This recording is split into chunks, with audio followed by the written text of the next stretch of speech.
અમરેલીના કથિત નકલી લેટર કાંડે હવે રાજકીય સ્વરૂપ ધારણ કર્યું છે. તાજેતરમાં કેસમાં જામીન પર બહાર આવેલા મનીષ વઘાસિયાએ આ મામલે મોટા ઘટસ્ફોટ કર્યા હતા, જેમાં તેમણે જણાવ્યું હતું કે પોલીસે મુકેશ સંઘાણી, દિલીપ સંઘાણી, અશ્વિન સાવલિયા, બાવકુ ઉંધાડ, પૂર્વ સાંસદ નારણ કાછડિયા, સુરેશ શેખવા સહિતનું નામ લેવા માટે માર મારીને દબાણ કરવામાં આવ્યું હતું. ત્યારે આ કેસમાં હવે પોતાનું નામ ઉછળતા દિલીપ સંઘાણી એક્શનમાં આવ્યા છે.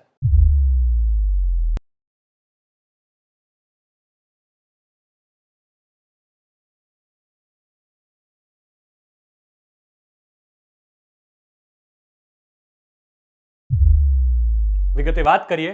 નમસ્કાર, ગુજરાતના સૌથી મોટા ઓટીટી પ્લેટફોર્મ બીબી ન્યૂઝ ગુજરાતમાં હું સુભાષ આપનું સ્વાગત કરું છું. અમરેલી લેટર કાંડમાં હવે નાર્કો ટેસ્ટ ચર્ચામાં આવ્યો છે.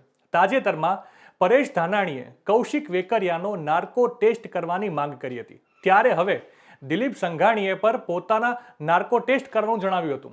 તેમણે આ લેટર કાંડ મામલે મુખ્યમંત્રીને પત્ર લખ્યો છે, જેમાં તેમણે જણાવ્યું છે કે અમરેલી પોલીસે પોતાની જાતે પોલીસના કોઈ ઉચ્ચ અધિકારી અથવા તો કોઈ રાજકીય પદાધિકારીના કહેવાથી આ કાર્યવાહી કરેલ હોઈ શકે તેમ મારું માનવું છે.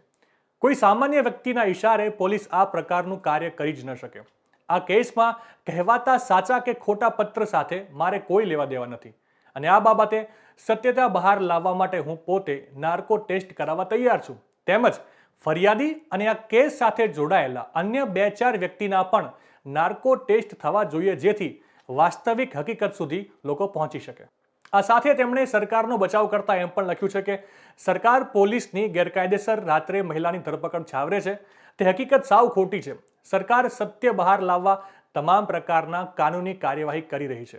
તે હકીકતની લોકોને જાણ કરાવવી ખૂબ જ જરૂરી છે. જે ગંભીરતાને જોતા આ કેસની તપાસ હાઈકોર્ટના સિટિંગ અથવા નિવૃત્ત જજ દ્વારા તપાસ કરવામાં આવે તેવી મારી માંગણી છે.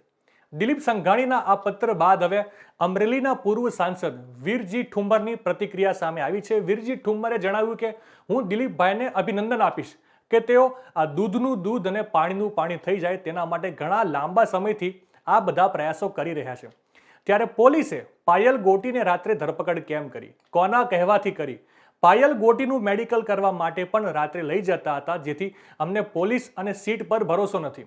પોલીસ અત્યારે કોઈના પ્યાદા બની ગયા છે. ત્યારે દિલીપ સંઘાણીએ હાઈકોર્ટના જજની અધ્યક્ષતામાં તપાસ કરવાની માંગ કરી. સૌ પ્રથમ તો ગૃહમંત્રીનો નાર્કો ટેસ્ટ કરાવવો જોઈએ, ત્યારબાદ કૌશિક વેકરિયાનો નાર્કો ટેસ્ટ અને સાથે અમરેલી એસપીનો પણ નાર્કો ટેસ્ટ કરાવવો જોઈએ. તેમજ પીઆઈ પરમાર અને જેમની દીકરીને મારી તે બધાનો નાર્કો ટેસ્ટ કરવામાં આવે. આ તમામનો નાર્કો ટેસ્ટ કરાવવો ફરજિયાત છે. નવા સમાચાર, નવી અપડેટ સાથે ફરી મળીશું. ત્યાં સુધી મને રજા આપશો. નમસ્કાર.